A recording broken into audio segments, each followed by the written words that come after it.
করি। ইতিমধ্যে দেশি এবং বিদেশি ষড়যন্ত্রের মাধ্যমে যারা ভোট পিছাতে চায় তারা ভালো ছাত্র কোনোদিন নয়। ভালো ছাত্র কখনো পরীক্ষা পিছাতে চায় না। তারা সবচাইতে যত আগে পরীক্ষা হয় ততই মঙ্গল।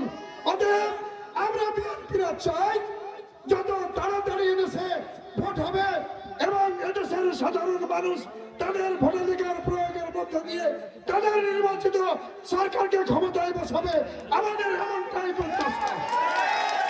অতএব আজকে যারা এনসিপি বলেন, জামাতে বলেন, নাজম ইসলাম বলেন, বিভিন্ন দল একত্রিত হয়ে যারা পিয়ার পদ্ধতির কথা বলেন, এদেশের মানুষ পিয়ার পদ্ধতি বুঝে না।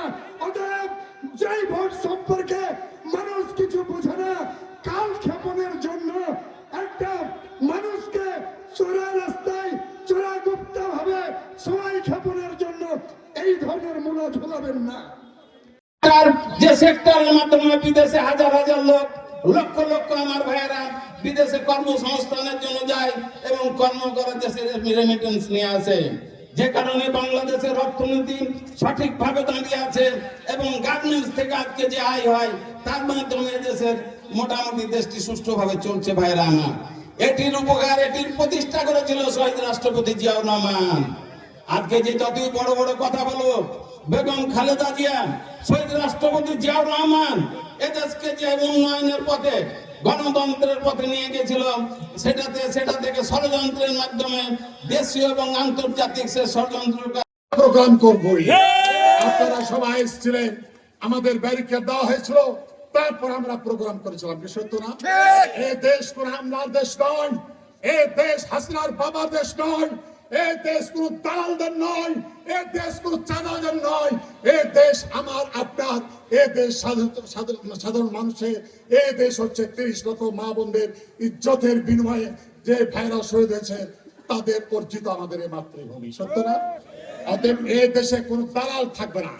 আর যারা এখনো আওয়ামী লীগের চামচাগিরি করছেন, দোয়া করছেন, তসবিহ পড়ছেন যে হয়তো আবার হাসিনা ফিরে আসবে, আশায় গুড়ে বালি আসলে কেন, আর বাবারাও আসতে পারবে না।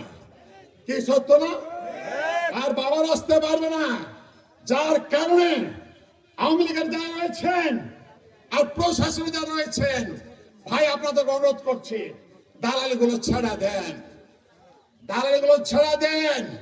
নাহলে জনতা যদি একবার জেগে ওঠে এমন গণ ধুলাই খাওয়া খাবেন, হাসিনা দণ্ডা পালাচ্ছে, আপনারা যে কোথায় পালাবেন তার কোনো জায়গা থাকবে না। তাই পরিশেষে আপনারা অনেক কষ্ট, আমাদের বিএনপির অনেক মানুষের জমি কেড়ে নেওয়া হয়েছে। আমার আমরা বলে দিতে চাই, বেগম খালেদা জিয়ার দল, তারেক রহমানের দল অত্যন্ত সুশৃঙ্খল উদারপন্থী রাজনীতি করি আমরা। নাহলে 5ই আগস্টের পরে 1 লক্ষ আওয়ামী লীগ মারা যেত। ঠিক না বেঠিক? আমরা বিএনপি করি, আমরা দেশে সুষম বন্টন চাই, দেশের প্রত্যেকটা নাগরিকের অধিকার আছে। কিন্তু শেখ হাসিনা, এই স্বৈরাচারী শেখ হাসিনা, বিএনপির মিছিল করতে হলে রংপুরের মাটিতে আমাদেরকে পারমিশন নিতে হতো। ঠিক না বেঠিক? আমরা বাইরুল ভাইয়ের নেতৃত্বে আমরা এই টিএনটি মাঠে আওয়ামী লীগের আমলে পুলিশকে চ্যালেঞ্জ করে দিয়ে আমরা মিটিং মিছিল করেছি না করিনি বলেন? আমরা বলে দিতে চাই, তারেক রহমান আমাদের অভিভাবক, আমাদের দলের অভিভাবক। 5ই আগস্টের আগে যারা নাচরগোলার গবস্তপুরে বিএনপির রাজনীতি করেছে, যারা বিএনপির ফসল বুনেছে, যারা লোভ লালসায় পড়েনি, আমরা চাইবো তারাই মনোনয়ন পাক, তারাই দানের চেষ্টা।